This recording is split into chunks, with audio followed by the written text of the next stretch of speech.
one of the companies that has had huge success during the pandemic is Zoom. It may have been founded in 2011, but it's only really been since March this year that saying you're Zooming someone has become part of everyday conversation.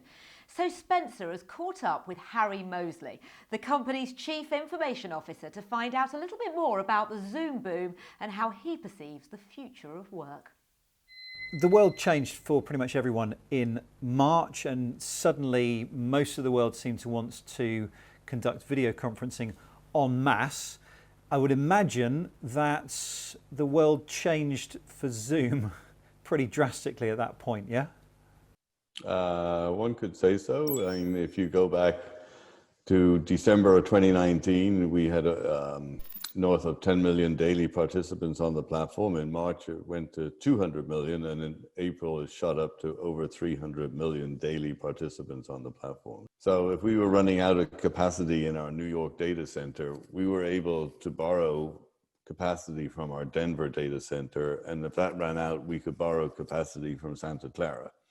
Because, you know, sort of as the sun comes up in the east, the data centers in the west are quiet.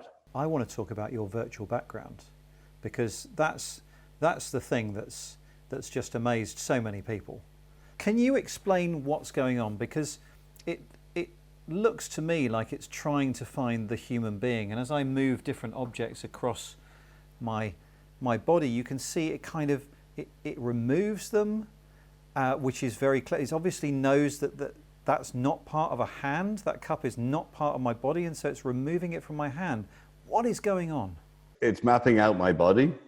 It sort of can recognize my face, and it's also focused on this room.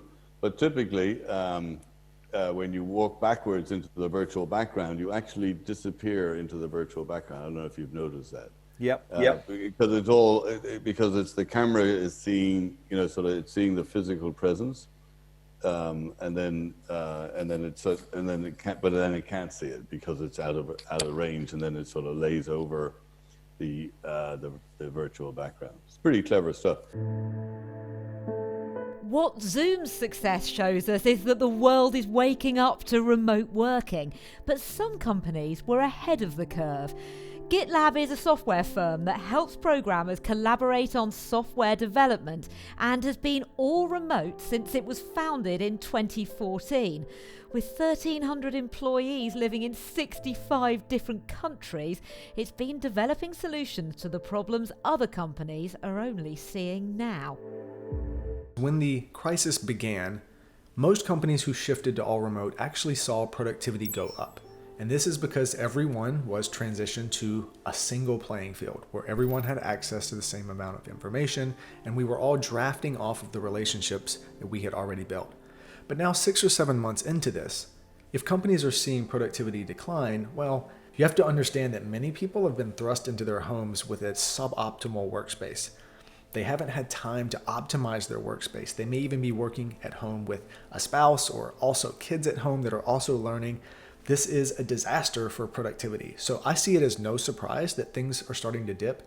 I think humanity deserves a round of applause for it taking this long. You can't just cobble together phone calls and Zoom and email and expect work to just happen. You need a central point to funnel all of your work through, but companies now have a choice. If they invest in tools and processes to make this a core part of their strategy, a year from now, they should see productivity numbers that would be never be possible in a co-located space. In fact, GitLab has published everything it knows online, so anyone can benefit from it. But it's not just about moving the office to home. So there are a few golden rules to doing remote well. The first is that you have to have complete executive buy-in. Ideally, have at least one or more of the executives that work off-site by default, because remember, your workflows and communication will largely follow how the executives are arranged. So that's step one.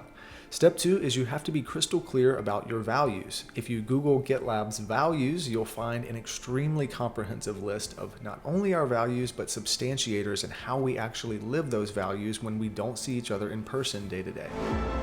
The The company has real enthusiasm to share what it's learnt from remote working, an almost evangelical desire to help others work from home just as well.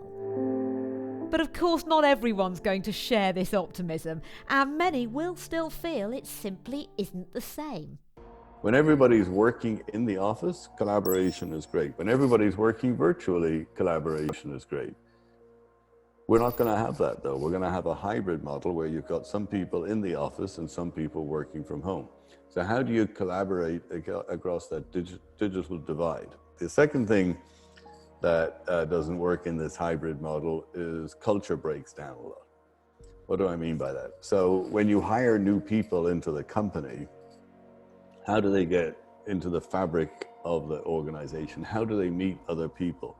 It's different when we're all in the office and people can walk around, meet people, knock on the door. Hey, say, Spencer, just want to introduce myself. I just joined. In the virtual environment, that doesn't work so well. We're going to see, augmented reality, virtual reality, and 5G come to bear. I think we're going to see things like holograms and being able to see people in 3D. I think that, we've talked in the past about things like the notion of touch and the notion of smell in a virtual environment.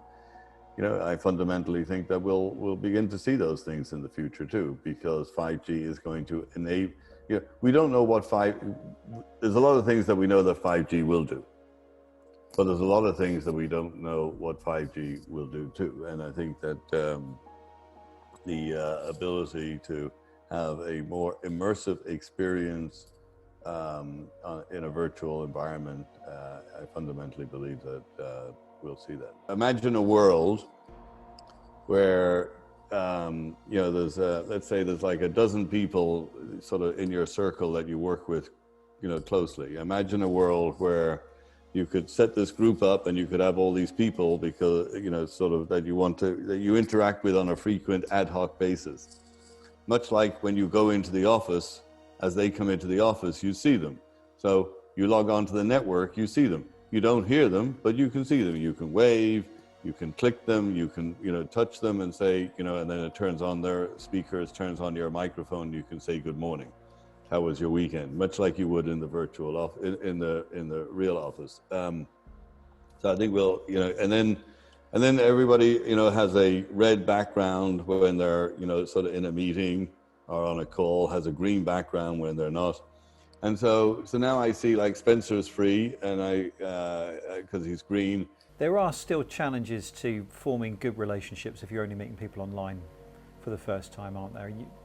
Often it is that sitting down, having a coffee after you've met them online that really solidifies that relationship. I tend to agree. It's like, once you've met a person in person, in the physical world, so to speak, then connecting with them offline in a virtual world works really well. If you're meeting the person for the first time virtually, I think it just takes more effort to sort of